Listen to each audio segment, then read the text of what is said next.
Well, hello. I would say good morning because it's good morning in Kansas City, but I know in Australia it's the evening and in Europe it's midday. So I'll just say welcome. We're excited to be with each of you and hear from you today. I'm going to just start by letting you introduce yourselves and tell us a little bit about your connection to FOP. I'm Michelle Davis. I'm the executive director of the IFOPA. But let's start with you, Robert. Tell us who you are and your connection. Hello, I'm Robert Pióro from Poland.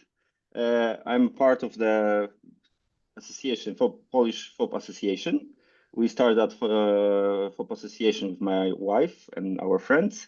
Our daughter have FOP. She's now 11, and we realized that there's a disease like FOP when we realized that she have it. So it was like 10, well, no, 9.5 years old. So it's quite long already. Yes. And how old is your daughter now? She's 11 now. She's 11 She now. had her And birthday yesterday. oh my Oh, goodness, happy Yes, birthday yes. to her. And your friends that started the organization with you, they're your friends or they also have a child with So FOP? no, before we start official association, we met some persons from our community in Poland.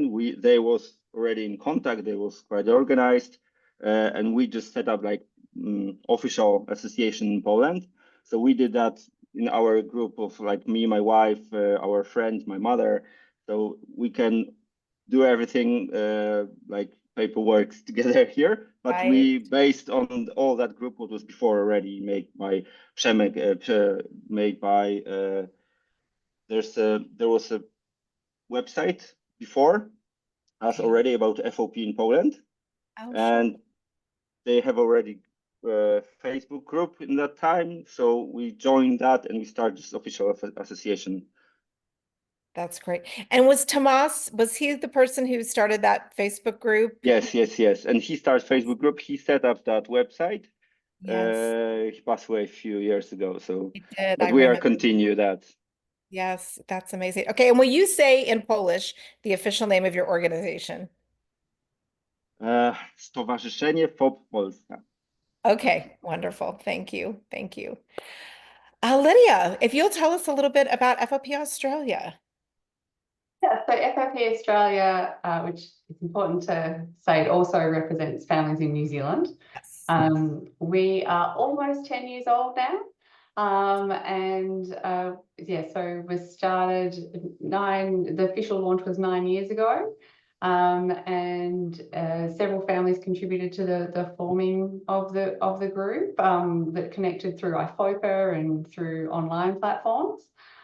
But I especially want to acknowledge the work of Julie Collins and Lara Boniface in forming the group, because as you just explained, Robert, getting an organisation off the ground and going through the official paperwork and getting registered as a official charity, that takes a lot of work. So it was wonderful that Julie and Lara and other families, like my own family with my sister-in-law Brooke, who has FOP, and also Talia Wilson, mother of Tyson Stanley, and family and friends of those people were able to come together to kick this organisation off the ground. Yes, but you all have come a long way in a short amount of time. I mean, I've just been here since 2016. I don't think I realized that the organization was just about 10 years old. So it's amazing the work that's happened in 10 years. And I think we sort of skipped it, Lydia, but if you'll introduce yourself, you sort of hinted at what your connection is, but tell us about you and your Yeah. connection. So my main connection to FOP is through Brooke, my sister-in-law, who was diagnosed later in life as an adult. And she's married to my brother Brendan. And she's also one of my best friends. And of course, as we've worked together in helping develop the organisation, we've also gotten close to a lot of other people through FOP connections as well. So now, of course, it's we're working not just for Brooke, but for people that we consider friends and care a lot about as well. Right. And all the families. And you all, about how many families are you connected to in Australia, New Zealand? So there are 18 people with FOP in Australia, and there are 2 people with FOP in New Zealand. And they're from, so those 20 people are from 19 families. Of those 19 families, we have contact with 17 of them, and the level of involvement and communication varies because obviously, we respect that not everyone wants to engage with this every day.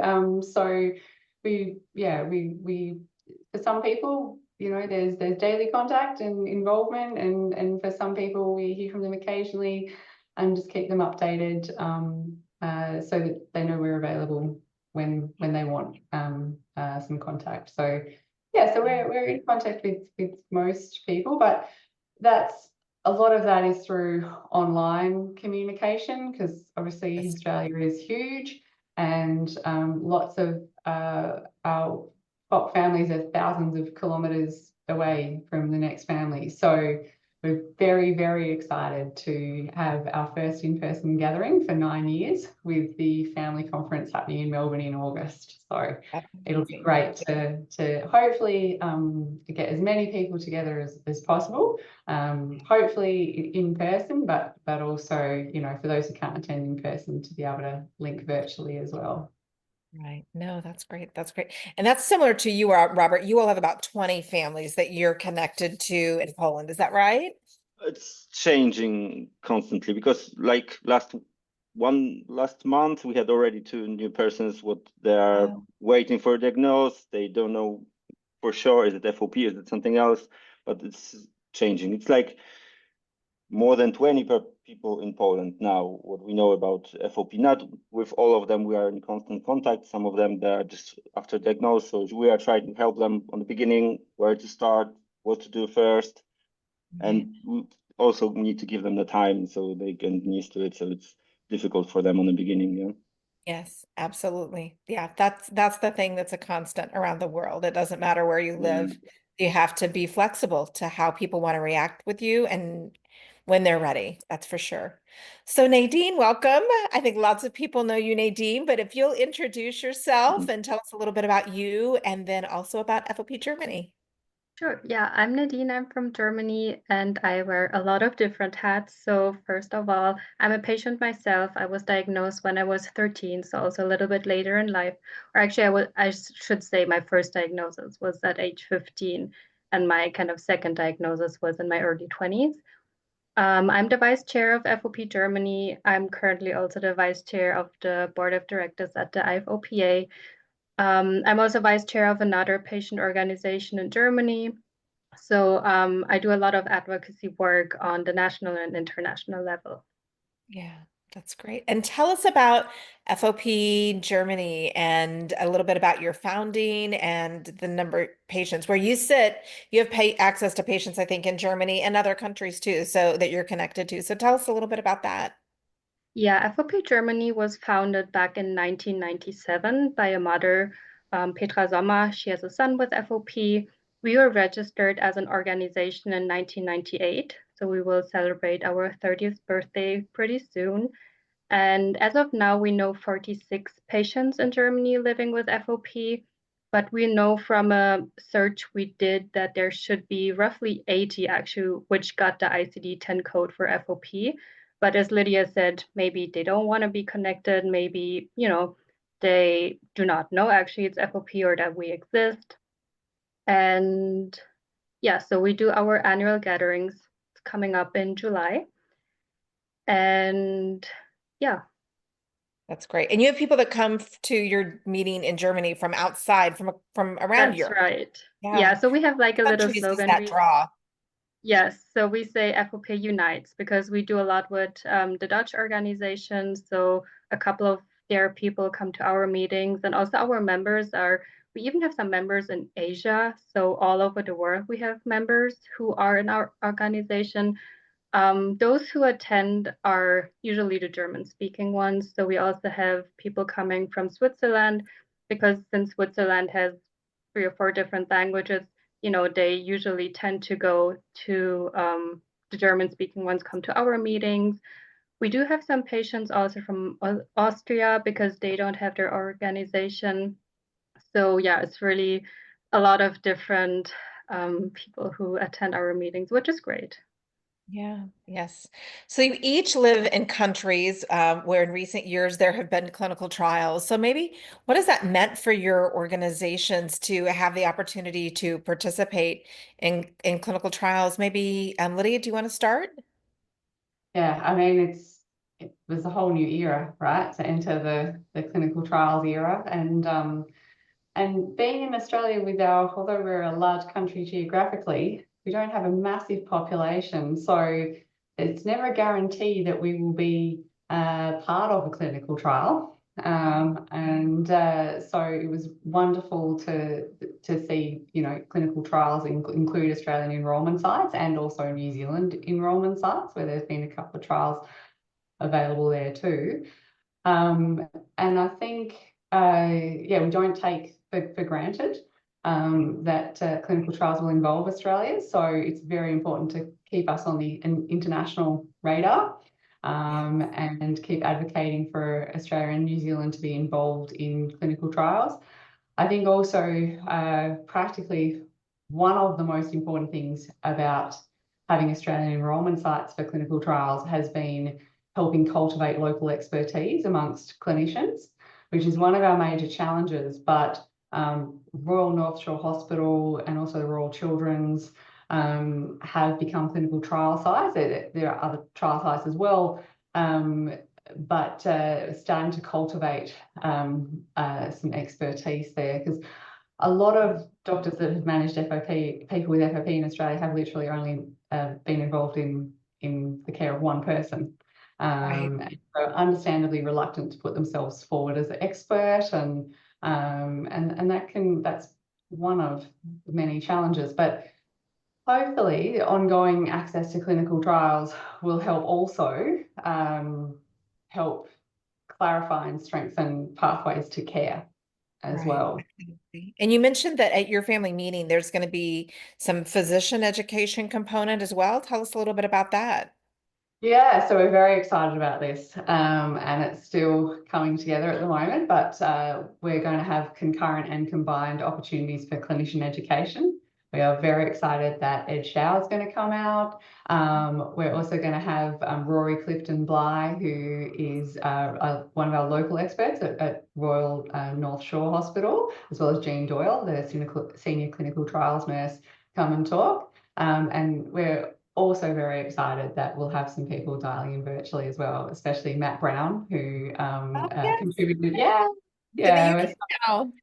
We're so excited to have Matt, Professor Brown, joining us from Oxford, being an Australian rheumatologist who has gone on to work there as one of the leaders in genetic research, and obviously major contributor to the gene discovery. That's what I was going to say. That's what I've heard. Yeah. So it's wonderful to have Prof. Brown involved, and also Professor Kaplan and Dr. Pignolo, we understand, are also going to join us as well. And there are some other people that we're also looking forward to inviting. So very excited that we'll be able to offer access to those experts to our FOP families, but also to local clinicians that hopefully can attend either in person or virtually for combined sessions and also concurrent sessions, so that they'll have the opportunity to cultivate their expertise and have a bit more understanding and level of comfort in how, not just how to look after their patients with FOP, but also how to seek help and pathways to more expertise. So we're really excited about that. That's amazing. That's amazing. And Robert, I know that you all, you have an FOP expert that you all work with, and that there's been a trial, at least several trials in Poland. And so tell us a little bit about that network and what the trials mean to families living in Poland. I think it's very important from one side, but when it was starting, first time the clinical trial in Poland, it's like we won it. It's very important. It's going forward with developing some medicines for FOP, but from the other side, it was for adults. So, and there was not so I don't know how to say it, but they was not ready for it, or sometimes they don't want to risk that it's like long travel. You have special car, special vehicle coming for them each time, and for them they're very tired after that, and it was not so how to say it, but it's difficult. From one side, we are waiting for it. From the other side, sometimes it's difficult. We had a situation that someone decided to not continue it. So from one side, it's not so easy sometimes. Right. Yeah, it's a Because blessing. they want it, hope for but these it's things. like difficult later, because we need to do it month by month. We need to be there regularly. Sometimes you are not feeling good. Yes.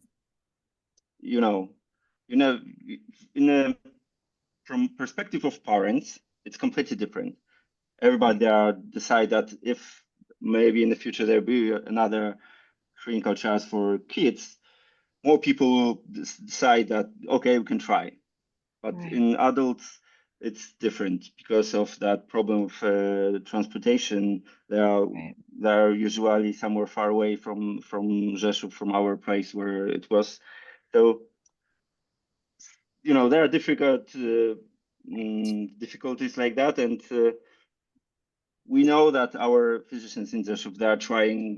They set up one clinical trial. They go through all that paperwork and preparations and everything, and they decide that if there will be an option for kids, they are ready. They can do it again, no problem. And we're waiting for some decisions, like probably everybody around. But Yes. It's not so easy, yes, sometimes. Right.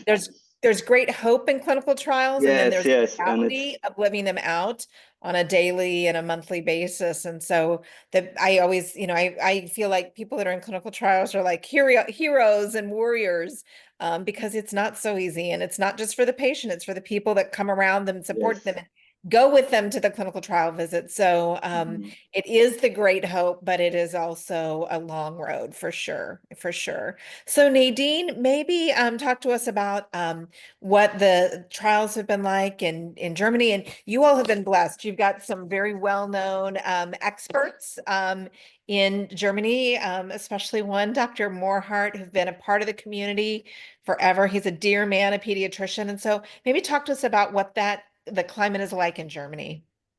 Yeah, it was a long and hard road to get the clinical trials actually to Germany, because our radiation regulations are really tough.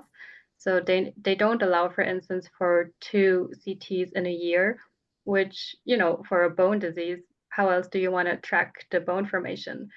So that was really frustrating for our families. And that's why we were really, really happy when we made it, that we have, I think, 2 different trials right now in Germany. And, our population is quite big.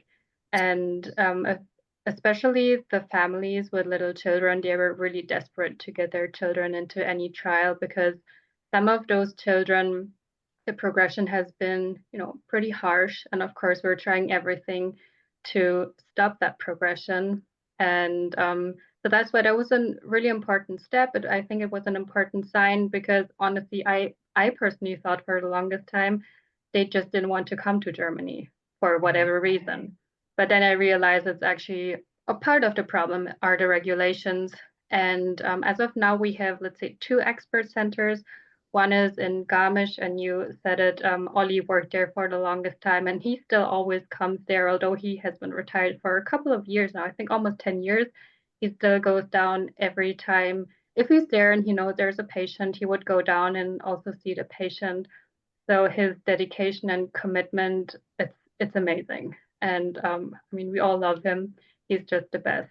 And then we have a second center in Cologne, which is, let's say, location-wise a bit better, because it's more central. So it's easier for patients to reach. And as Robert said, for some it's hard mobility-wise to go there. And, some, they need their caregivers. So there's a lot which comes into place, because it's not just, the person can go on their own and just go to the trial. It's the whole family, and also if there's another sibling, what do you do with that sibling? Do you take the sibling? So it's not that easy to organize. So it's also a big commitment, I would say, for the patient or for the family to actually participate in the clinical trial. And depending on the trial, you know, if you have to come in every month, that can get tough. And also work-wise, because you have to take off from work every time. So again, I think it's a big commitment. And again, it's a great sign that we finally managed to get the trials to Germany. And we're excited to see where this still will go. There they go. Yeah. So we get to clinical trials via research. And so I know for both FOP Australia and Germany that you all have, you know, really been a part of FOP research. So maybe Nadine, kind of, well, you've got the mic. Maybe talk a little bit about the efforts of FOP Germany to support research. Yeah, one of our goals is to support research. So we fund different labs, we give out research fundings. Since a couple of years, we implemented the FOP Awareness and Research Grant, and that's one really specifically tailored to young scientists and or emerging investigators, because we felt that if we, you know, just give those research grants, it goes to the lab, but it doesn't really go, you know, to the young investigators who really need the money to go to conferences, for instance. So we implemented that, and we also then have the scientists come at our meetings and, you know, just give us small insight into what they're researching, not too in depth because, you know, for the family it's hard to digest, but just also to set a sign that, you know, there's research also happening in Germany, because I will say there's not a lot of FOP research happening in Germany. So the, let's say the one or two labs who are working on FOP, of course, we do want to support them also financially, and also internationally. We fund some research, and I think it's important also for researchers to work together with the patient organizations, because again, in the end, we're the ones who can really tell you, you know, what is important to us, what would change our quality of life. Because of course, there's a lot to research and there's a lot which would be interesting to know, but not all of that will have an impact on us as a patient. And so I think that's always also important to keep in mind. And, you know, if we're in collaboration with those labs, we can, you know, also give them some idea what is important for us and kind of direct maybe a little bit where they will investigate other projects. Right. And you do have someone who's been researching FOP for quite a while, I believe, Dr. Petra Naus. I think you all support her work as well. So that's great. That's great. Right. So, Lydia, share with us, you know, we have been so grateful to have FOP Australia's partnership as part of the In Pursuit of a Cure campaign since 2020. And I think even prior to that, as part of the Act for FOP research grant program. So we're so grateful for the way that we've been able to partner together, but you do a lot of incredible things in the area of research. So maybe talk about some of your efforts. As you say, one of the main ways we contribute to the global research effort is by contributing the most we can to the global research effort through IFOPA. And as you say, we've contributed to different campaigns, including sponsoring different Act for FOP grants, supporting gene therapy, and supporting different campaigns.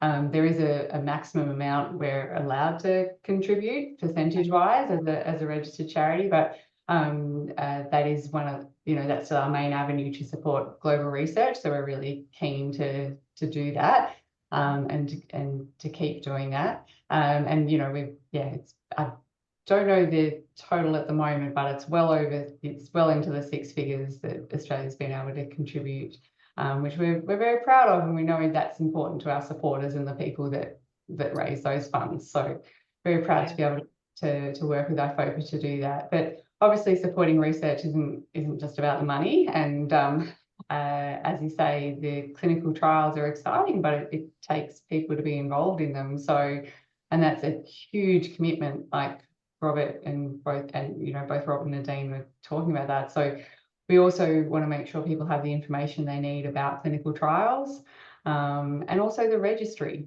which is one of the most, I personally believe, one of the most significant research projects people can contribute to. So we like to encourage and support and help people contribute to that in any way we can. Yes, Yeah.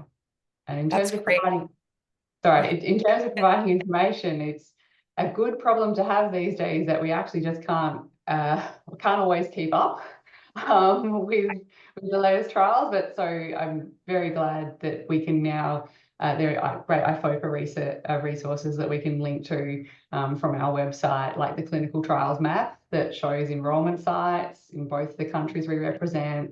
And we have links to that, and as well as the registry on our website, which is fopaustralia.org, if anyone would like to check it out.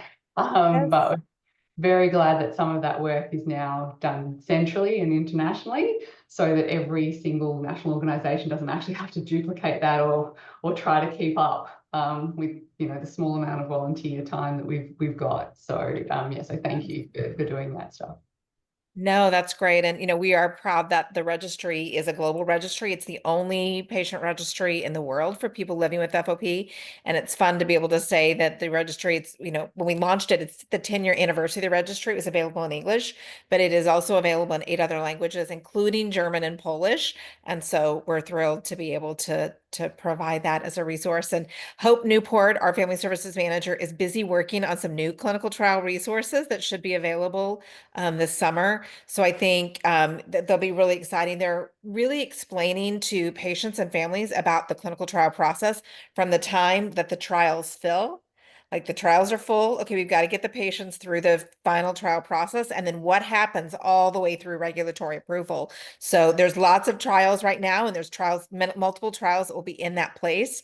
And so we're excited to share more information about, what that means. So I know, you've been giving money away and donating money to research and things. Lydia, talk a little bit about the fundraising activities in FOP Australia, because you all have done a great job in fundraising. I know fundraising is not something that's common everywhere in the world, but you all have really, really embraced it in Australia. So tell us about that. Yeah, I mean, we have a wide range of fundraising events, and because a lot of our families live a long way apart, it's a case of people doing what they can in their own community. But it's awesome to see the range of different things that come up. There's been everything from we've got truck drivers across the Kimberley collecting old car batteries for us, so we can we have a deal with a scrap metal collector to be able to recycle those and get reimbursed for that. As one example, and we have Jack Fegan in New South Wales, who has been producing the most amazing wildlife photography calendars showing off some of Australia's wildlife each year now. And he's raised over $4,000 with this year's calendars already. So they're also available at fopaustralia.org if anyone would like to see Jack's wonderful work.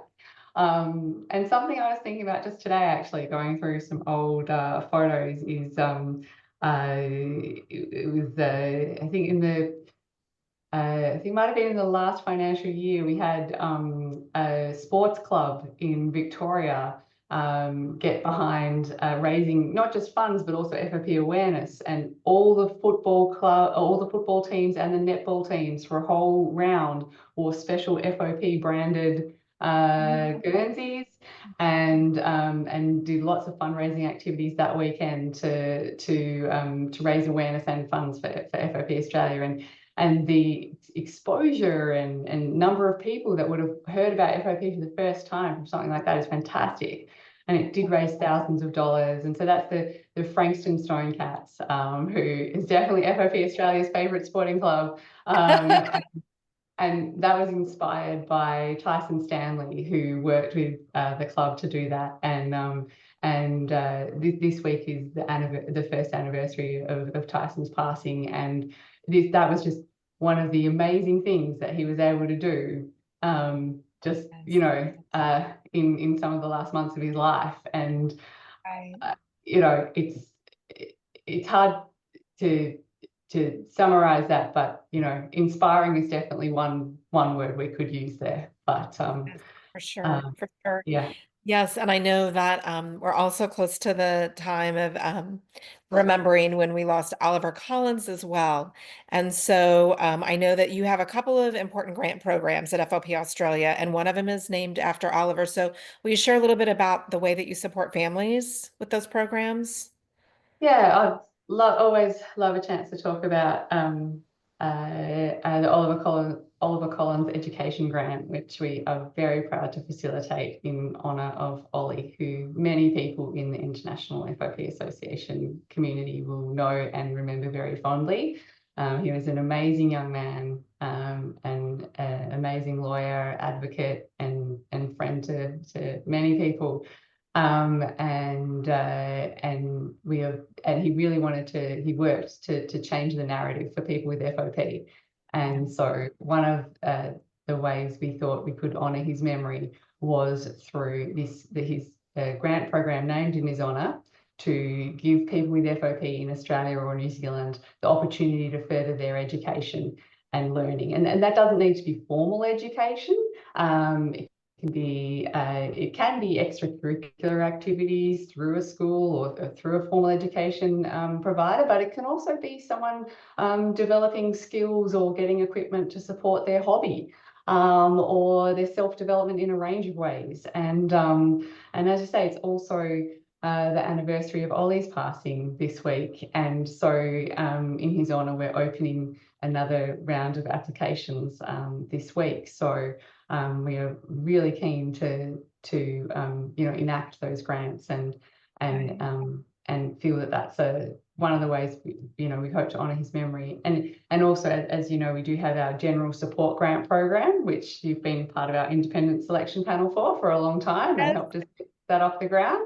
And that's more general grants that run throughout the year to support people with FOP or their caregivers, really in a broad range of ways. It's the application criteria is quite broad, and it's really to tell us, well, what will help you live better with FOP. As you well know, an independent selection panel with no board members on it,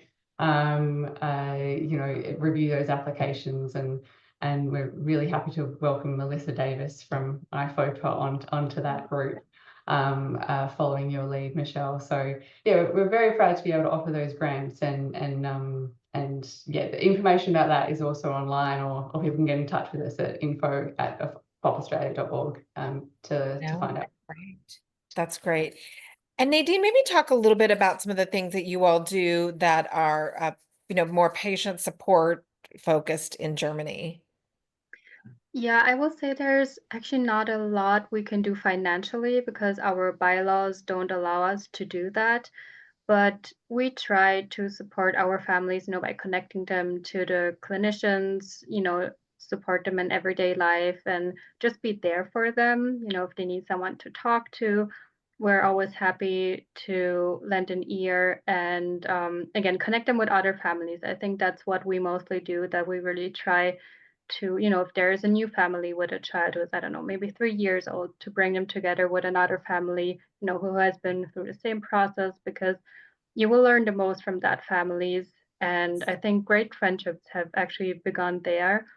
And I think, or what we want to try to do is to support our families more, is that in our family gatherings, we are trying to adjust the program in a way that we don't have, for instance, so many scientific talks or about clinical trials, but that we really try to present content which would be important for them in their daily life. So for instance, with a PT, OT, or breathing therapy, and also if it comes to health insurance, stuff like that, or lawyers, so that people know also what are their rights, what are they entitled to get or not. So that's, for instance, what we're trying to do more. And we're also I want to try a new format that we bring together families like FOP Sweden does every month. Just do an informal Zoom meeting just to check in. And, if it's one person, it's one person. If it's two person, great. just to check in and try to also have contact during the year, because that's what I'm personally missing a little bit. You know, it's always great at the family meetings, but then you go and you're like, okay, bye, see you in a year again. And I always think that's a bit of a shame. So we're also trying to, yeah, from this year on, I think we want to try to do that, and also maybe do a fun day like the Dutch organization does, and also FOP Friends, what they do. So have an informal meeting where it's really just about having fun and bonding, spending time together. And the focus is not to give information as it is on our family gatherings, but really just to spend time together and not talk about FOP and just really having a good time. So yeah, a lot of new things we want to try to strengthen our community.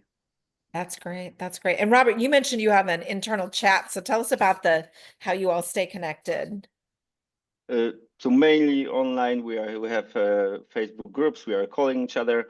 We are not planning any gathering meetings soon. Probably we have really small organization. We are not making much, but mainly we are here to support our group FOP families, and we are trying to spread as much as possible in our Polish network informations about FOP. So like last few months, we was a part of there's the organization was preparing the book for persons who realized that their child have some rare disease.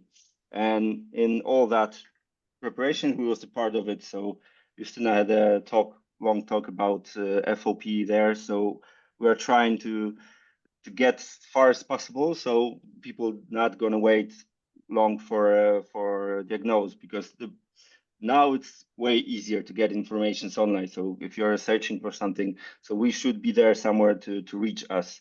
So someone can call us, ask us about something. So mainly like that. So we like last week we had also interview in one of the paper news. So that's great. our things that are more there. We are always giving us our phone numbers, our contacts everywhere. So people, when they realize we had the situation like last month, that mother called me and she realized that her daughter, she's 7 years old, they don't know what's happening, and she didn't have flare-ups before. They just start now, and they thought it's cancer. It's like typical wrong diagnose on the beginning, and that's why it's easier for her to make some research. Someone to just say her it maybe there's some rare bone disease like this, and she can reach us quickly, easily find us somewhere online. So more that way, and hopefully we're gonna get more right diagnose quickly. We usually have a talk with new persons to go through, like Nadine said, that it's difficult in the beginning usually. So find all these what you can get from the health insurance, healthcare in Poland, how to get that, because sometimes all that paperwork and websites, government websites, are not easy to get through that, and that find out what you can get, where you need to go, and what you can do, what shouldn't do in the beginning. So it's basically our part of it now. Right. That's amazing. And I think you said that you were on a television show, is that right? About FOP? Before we had You've done some outreach to Polish TV. Yes. Yes. Because of my work, I have some friends in like there are Polish TV stations, and sometimes someone call us, so maybe we can give them interview. There are some programs about disease, because there's a problem in Poland. There's no rare disease program from the top to the bottom. So sometimes you need to get there, tell them about it, that there's also our rare disease, because there's lots of them now, and we know that it's difficult to reach to everybody. But there's also Polish organizations, what they are including all rare disease, and we are trying to get forward with them also to change to get to some regulatories, to change something, because all that government health part, it's difficult in Poland. So little bit this, a little bit there. We are not, you know, we know it's our time. We need to have the time also for Tosia, all in that. So step by step, slowly trying to get to everybody in Poland and help them like we can. Yeah. That's great. That's great. And maybe you mentioned, did you call them the Stone Cats? Is that what you call them, Lydia? Is that the name of the team? Yeah, the Frankston Stone Cats. Yeah. Okay, I don't know what a stone cat is, but is it a type of cat? Like really, or? I think so. You know, I'm not actually sure. We might need to get a Frankston Stone Cat to tell us. I know, I love that name. So tell us a little bit, it's Awareness Month. So tell us a little bit about some of the other awareness activities that FOP Australia does, you know, year round, or some of the partnerships you maybe have with other organizations to help raise awareness of FOP. Yeah, so obviously, like I said, our fundraising activities are also awareness raising activities, and we try to focus as much as we can around FOP Awareness Day to hopefully get a little bit more coverage and awareness of the disease. An example this year, we're getting the Adelaide Oval lit up in green, hopefully a tealish green maybe for FOP Awareness Day on April 23rd, which would be great. And also, you know, asking people to show us their FOP merchandise. We show and to get that out for the day. We love our FOP socks at FOP Australia, and I know Nadine's got a pair. And so we're asking people to show those off and help start conversations about FOP, following the wonderful Fun Fit FOP campaign that, of course, FOP Friends and lots of international partners have been part of. And so that's probably something I haven't mentioned yet. So looking forward to seeing lots of FOP socks and FOP shoelaces out over the next week. That's great. I love it. Yeah, I've got a pair of pink tennis shoes with green Cure FOP shoelaces that I love, that I always pull out for next week too. So that's great. And then Nadine, you guys are really involved in some of the other Urortis, and there's an organization in Germany for rare disease. So maybe talk about those partnerships and then some of the other things you all have been doing to raise awareness.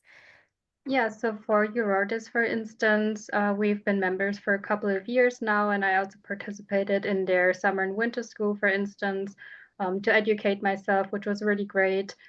And I mean, we get invited then, you know, to different workshops, meetings. Same for AXE, which is the German umbrella organization. So I've just recently been invited to speak on a panel with them, and I'm just doing different projects together with them. And yeah, really important for us because they do a lot of political work.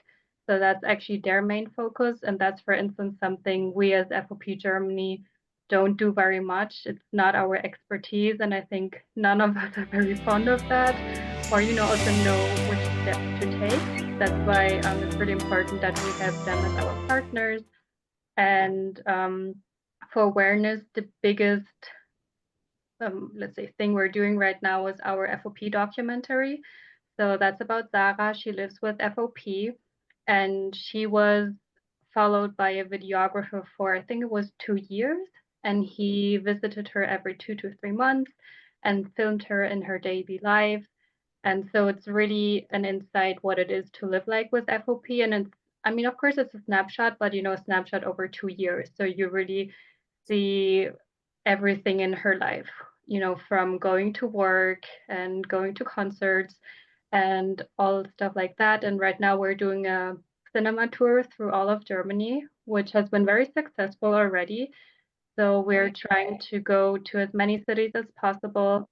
And I think the special thing there is that we try, especially in those cities where we have families, that we find a cinema, because then we offer a Q&A afterwards with the family.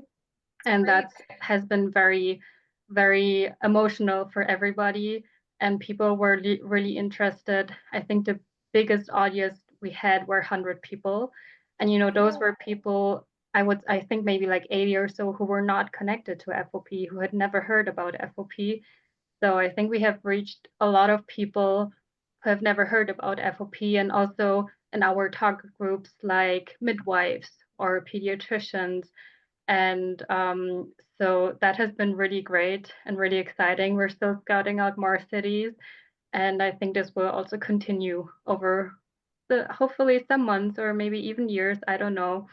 And it's just a great conversation starter to get people also thinking about rare diseases in general. And so that's the biggest piece we're doing right now. But apart from that, we try on social media to post as much as we can. Since we're also all volunteers, it's kind of hard to do that because we have our day jobs, and we just don't have that much time as we wish we would have. So we try, to post from families what they have been doing, or for instance, myself, I've given a lot of interviews, and we try to share those.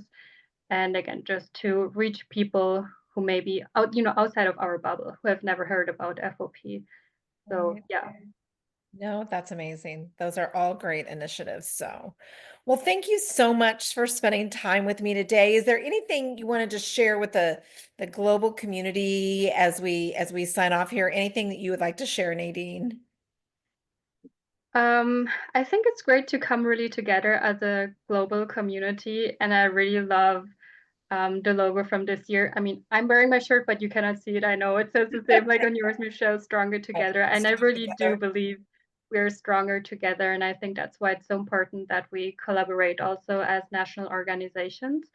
And that's why I love coming together with national leaders. And it's always great spending time with you. Thank you. Yes, absolutely. Robert, anything you'd like to Thank share you. as we close out? It's amazing to have that kind of community worldwide. It's for us, it's like all these organizations in US and all our other countries that are doing so much. It's like amazing. It's so rare to see, and it's not much people in the world involved, and it's amazing to have you all here. Thank you very much. Well, and it's amazing for us because we can't be everywhere. And so to know that you're able to be on the front line, taking that call from the mom that's wondering what's going on with her daughter who might have FOP. I mean, that's the beauty of all of us together. And for you, Lydia, any kind of final comments? I didn't know Nadine was wearing a shirt that said "Stronger Together," but that's what I was going to say. I think, yay! I think for countries with smaller populations like Australia and New Zealand, outside of Europe, outside of Northern America, to be part of a strong, unified international voice is crucial. And we've seen phenomenal progress in the last few decades for FOP research, but we need to keep working towards a cure, and Nadine knows more about this than I do as a researcher herself, but as a clinician, the research is at a point now where I do believe we're going to get there, but we need to get there as soon as possible. We all love and care for people who need this now. So we need to keep working together towards that goal, and thanks each of you for everything that you individually do towards that. And it's been awesome to hear about what each of you have been doing. So thank you for having me. I know. I've been blessed to get to spend time with so many organizations so far, and we've got 3 more next week. And so it's just a blessing to get to spend some dedicated time hearing about the work that's where you came from and the work that's happening. So thank you so much for taking time with me today. Thank you. Thank you.